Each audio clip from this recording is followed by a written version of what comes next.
Hello guys, నా పేరు Mahidhar and welcome to my channel. ఇప్పటివరకు ఎవరైనా మన ఛానల్ని సబ్స్క్రైబ్ చేసుకోకపోతే ఇప్పుడే సబ్స్క్రైబ్ చేసుకోండి. పక్కన బెల్ ఐకాన్ ఆల్లో పెట్టుకోండి. నా ఫర్దర్ వీడియోస్ మిస్ అవ్వకుండా చూడొచ్చు. చాలా మంది చూస్తున్నారు కానీ సబ్స్క్రైబ్ చేసుకోవట్లేదు. So please try to subscribe and click the bell icon also. So బేసిక్గా మనలో చాలామంది ఏదో ఒక విషయంలో మోసపోతూ ఉంటారు. అంటే కొంతమంది అప్పుల విషయంలో మోసపోతూ ఉంటారు, కొంతమంది ఉద్యోగాల విషయంలో మోసపోతూ ఉంటారు. అంటే వేరే వాళ్ళు ఎవరో ఉద్యోగం ఇప్పిస్తామంటారు, బట్ ఎన్నేళ్ళు తిరిగినా కూడా వాళ్ళు ఇప్పించరు. పైగా మన దగ్గర చాలా డబ్బులు కూడా తీసుకుంటూ ఉంటారు. అండ్ కొంతమంది ప్రేమ విషయంలో మోసపోతూ ఉంటారు, మరి కొంతమంది వేరు వేరు విషయాల్లో మోసపోతూ ఉంటారు. బట్ ఏ విషయంలో మోసపోయినప్పటికీ కూడా దానికి సొల్యూషన్ కొంతమంది దృష్టిలో చావే. అంటే కొంతమంది ఏమనుకుంటారంటే ఇంకా మనం ఏదైనా ఒక విషయంలో మోసపోయాము, ఇంకా మనం దీని నుంచి కోలుకోలేము అని అనుకున్నట్టయితే వాళ్ళు ఇంకా ఆత్మహత్య చేసుకొని చనిపోవడానికి సిద్ధమైపోతూ ఉంటారు. బట్ అది రైట్ ఆప్షనా అంటే ఎట్టి పరిస్థితుల్లోని కూడా కాదు. బట్ అలాంటి ఒక మిస్టేకే మళ్ళీ ఇంకొకరు కూడా చేశారు మన దగ్గర. ఆ పర్సన్ పేరు కావ్య కళ్యాణి. ఆ అమ్మాయి డి అనే ఒక షోకి చెందిన డ్యాన్సర్. డి అనేది తెలుగులో one of the most popular show, మనకు అందరికీ తెలిసింది. చాలామంది టాలెంటెడ్ యాక్టర్స్ ఆ షో ద్వారా బయట ప్రపంచానికి అయితే తెలిసారు. అండ్ చాలామంది డాన్సర్స్గా, యాక్టర్స్గా, కొరియోగ్రాఫర్స్గా చాలా పాపులర్ కూడా అయ్యారు ఆ షో నుంచి బయటకు వచ్చి. అలాంటి వాళ్ళలో ఒకరే ఈ కావ్య కళ్యాణి. ఆమె కూడా ఆ షో ద్వారా చాలా అంటే చాలా మంచి పేరు అయితే సంపాదించుకుంది. అయితే ఆ అమ్మాయి రీసెంట్గా ఖమ్మంలోని పొన్నెకల్ ప్రాంతంలో ఆత్మహత్య చేసుకొని చనిపోయింది. చనిపోయే ముందు ఆమె ఒక సెల్ఫీ వీడియోని కూడా రికార్డ్ చేసుకొని మరీ చనిపోయింది. తన మరణానికి కారణం డి షో డాన్సర్ అయిన అభి అని తెలియజేసింది. ప్రస్తుతానికి ఆ వీడియో ఇంటర్నెట్లో బాగా వైరల్ అవుతోంది. అందులో ఆమె ఏమని చెప్పిందంటే, నాకు న్యాయం కావాలి, అభి నన్ను మోసం చేశాడు, ఎన్నో ఏళ్లుగా మేము కలిసి ఉంటున్నాము, నన్ను పెళ్లి చేసుకుంటానని చెప్పాడు. ఇప్పుడు ఇవన్నీ చేసిన తర్వాత నన్ను వాళ్ళ ఇంటికి కూడా తీసుకొని వెళ్ళిన తర్వాత ఇప్పుడు వచ్చి వేరే అమ్మాయిని పెళ్లి చేసుకుంటానంటున్నాడు, నన్ను ఆ ఇంట్లోంచి వెళ్ళిపోమని అడుగుతున్నాడు, అందుకే నేను ఆత్మహత్య చేసుకొని చనిపోతున్నానని చెప్పి ఆ వీడియోలో ఆమె చెప్పింది. ఏడుస్తూనే చెప్పింది, అమ్మా నాన్న నన్ను క్షమించండి అని కూడా చెప్పింది. బట్ నాకు న్యాయం కావాలి అని చెప్పి ఆమె ఉరివేసుకోబోతున్న దాన్ని కూడా చూపించింది. ఆ తర్వాత ఆమె ఉరేసుకొని చనిపోయింది. ప్రస్తుతానికి పోలీసులు ఆ అభి అనే పర్సన్ని కస్టడీలోకి అయితే తీసుకొని విచారిస్తున్నారు.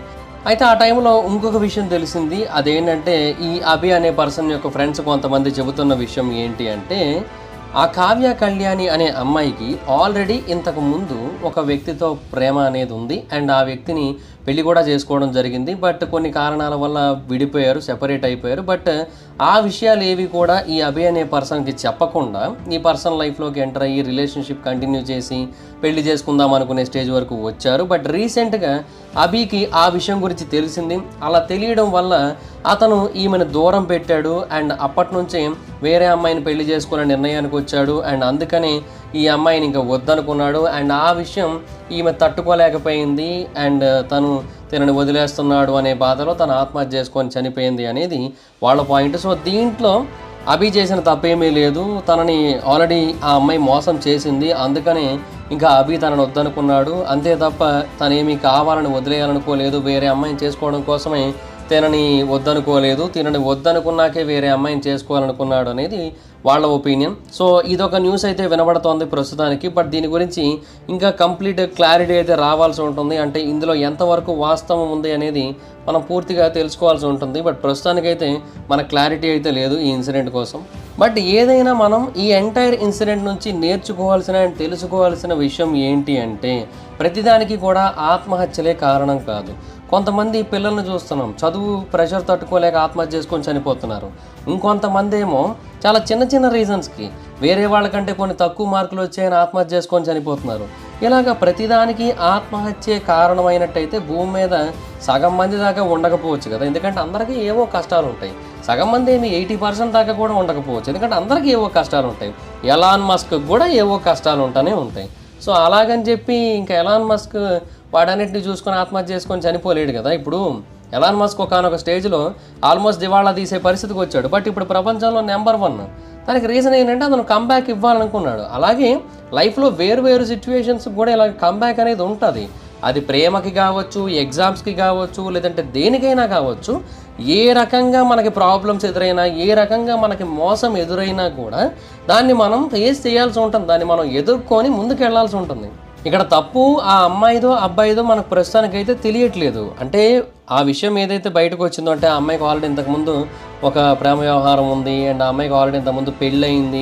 బట్ ఆ విషయాన్ని తన దగ్గర చెప్పకుండా దాచుంచింది. అండ్ ఫైనల్గా అతనికి ఆ విషయం తెలిసిన తర్వాత అతను ఇంక ఈ అమ్మాయిని వద్దనుకున్నాడనే విషయం ఏదైతే ఉందో అది కంప్లీట్గా వాస్తవమో కాదో మనకు తెలియదు. బట్ పూర్తి స్థాయిలో విచారణ జరిగిన తర్వాత పోలీసులు దాని గురించి ఒక క్లారిటీ అయితే ఇస్తారు. బట్ ఇక్కడ పాయింట్ ఏంటంటే ఒకవేళ ఇది నిజం అయినట్టయితే ఆ అబ్బాయిని 100% బ్లేమ్ చేయలేం.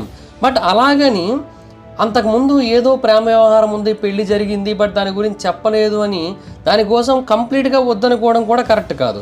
తనతో రిలేషన్లోకి వచ్చిన తర్వాత ఎలా ఉంది, తనతో ఎంత బాగుంది, తనతో ఎంత ప్రేమగా ఉంది అనే విషయాన్ని కూడా కన్సిడర్ చేసి దాన్ని బట్టి వద్దనుకోవాలా కావాలనుకోవాలా అనేది డిసైడ్ అవ్వాలి. అంతేగాని అంతకుముందు జరిగిన దాని గురించి చెప్పలేదనే దాన్ని బట్టి 100% డిసైడ్ అయిపోకూడదు. ఏమో ఎందుకు అనవసరంగా చెప్పడం, అనవసరంగా దాని కారణంగా ఏదైనా డిస్టర్బెన్సెస్ రావచ్చు ఫ్యూచర్లో అనుకొని చెప్పలేదేమో. సో దానికోసం కంప్లీట్గా వదిలేయాలనుకోవడం కూడా కరెక్ట్ అయితే కాదు కదా. ఏమో కూర్చొని మాట్లాడుకుంటే దాని గురించి కంప్లీట్గా ఒక క్లారిటీ వచ్చేసినేమో. ఒకవేళ అలా మాట్లాడుకున్నా క్లారిటీ రాకపోయినట్టయితే తనతో రిలేషన్లోకి వచ్చాక ఎలా ఉందనే విషయాన్ని కన్సిడర్ చేస్తే బెటర్ ఏమో. అప్పటికీ కరెక్ట్ కాదు ఈ అమ్మాయి నాకు అనిపిస్తే అప్పుడు ఆ డెసిషన్ తీసుకొని ఉండొచ్చు. బట్ అలా తీసుకోవడం వెనక తన ఇంటెన్షన్ ఏంటో కూడా మనకు క్లారిటీ లేదు. బట్ ఏదైనా ఆ అమ్మాయి అయితే మాత్రం ఎన్నేళ్ళు కలిసి ఉన్నా, ఎన్నేళ్ల రిలేషన్ అయినా, ఇంకా ఆల్మోస్ట్ పెళ్ళి అనుకున్నా ఇప్పుడు ఆగిపోయినట్టయితే జీవితం ఆగిపోయినట్టు కాదు. ఆ పర్సన్తో జీవితం ఆగిపోయింది. ఇంకా వేరే పర్సన్స్ ఉంటారు, వాళ్ళతో లైఫ్ అనేది ముందుకెళ్తుంది. లేదంటే అమ్మా నాన్నలతోనే సంతోషంగా ఉండొచ్చు, వాళ్ళ గురించి కూడా ఆలోచించాల్సింది. బట్ ఇవేమీ ఆలోచించకుండా తను కూడా ఆత్మహత్య చేసుకొని చనిపోయింది. ఇవే కరెక్ట్ నిర్ణయాలు కాదు. ఇలా క్షణికావేశంలో తీసుకునే నిర్ణయాలు ఎప్పుడూ కూడా కరెక్ట్ డెసిషన్స్ అవ్వవు. సో కొంచెం ఆలోచించి జాగ్రత్తగా డెసిషన్ తీసుకుంటే బెటర్. ఎవరికైనా అదే చెప్తాను.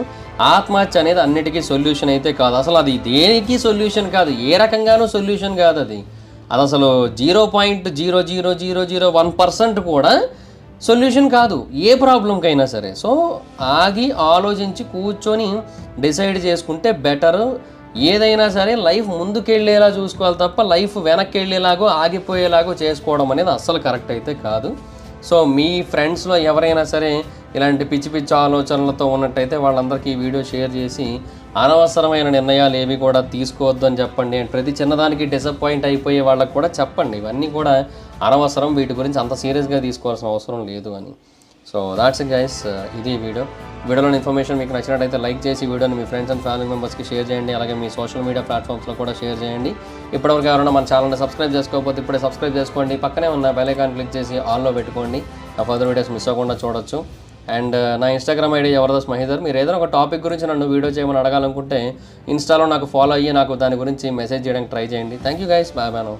హాయ్ ఫ్రెండ్స్, మీరు ఎప్పుడైనా సరే 5,000 రూపాయల ప్రోడక్ట్ 250 రూపాయలకి రావడానికి గమనించారా? లేదు కదా. కానీ అమెజాన్, ఫ్లిప్కార్ట్ లాంటి కంపెనీస్ ఏం చేస్తూ ఉంటాయంటే కొన్ని గోల్డెన్ హవర్స్ టైంలో మెగా డీల్స్ ఇస్తూ ఉంటాయి. ఆ డీల్స్ టైంలో ఒక్కొక్క ప్రోడక్ట్ మీద 90% నుంచి 95% వరకు డిస్కౌంట్ అయితే ఉంటుంది. అయితే ఈ డీల్స్ కోసం మీరు కాన్స్టెంట్గా ఆ యాప్స్ చెక్ చేస్తూ ఉండలేదు కదా. కానీ మీకోసం నేను వాటన్నిటిని కూడా కాన్స్టెంట్గా చెక్ చేస్తూ ఉంటాను. అండ్ దాంట్లో ఎప్పుడు ఏ డీల్ పెట్టినా కూడా ఇమీడియట్గా మీకు ఆ ప్రోడక్ట్ని అయితే షేర్ చేస్తాను. మీరు ఇమీడియట్గా ప్రోడక్ట్ని పర్చేస్ చేయొచ్చు దాని నుంచే. అండ్ అంతేకాదు కొన్ని ఎక్స్ట్రాడినరీ ప్రొడక్ట్స్ ఉంటాయి, వాటిని మీరు బయట ఎక్కడ కూడా చూడరు. వాటి గురించి కూడా నేను మీకు షేర్ చేస్తాను. మీరు సింపుల్గా చేయాల్సింది ఒకటే, కింద డిస్క్రిప్షన్లో మన టెలిగ్రామ్ ఛానల్ లింక్, మన వాట్సాప్ ఛానల్ లింక్, మన ఇన్స్టా బ్రాడ్కాస్ట్ ఛానల్ లింక్ ఉంటాయి. వీటిలో మీరు ఏ యాప్ ఎక్కువగా వాడతారో ఆ యాప్కి సంబంధించిన లింక్ మీద క్లిక్ చేసి ఆ యాప్లో ఉన్న మన ఛానల్ని ఫాలో అవ్వండి. దాంట్లో రెగ్యులర్గా చాలా ప్రొడక్ట్స్ అయితే మీకు అప్డేట్ అవుతూ ఉంటాయి. అండ్ ఆ ప్రొడక్ట్స్లో మీకు ఏది నచ్చినట్టయితే దాన్ని మీరు కొనుగోలు చేయొచ్చు వెంటనే. సో డిస్క్రిప్షన్లో లింక్స్ ఉన్నాయి, వెంటనే ఫాలో అవ్వండి.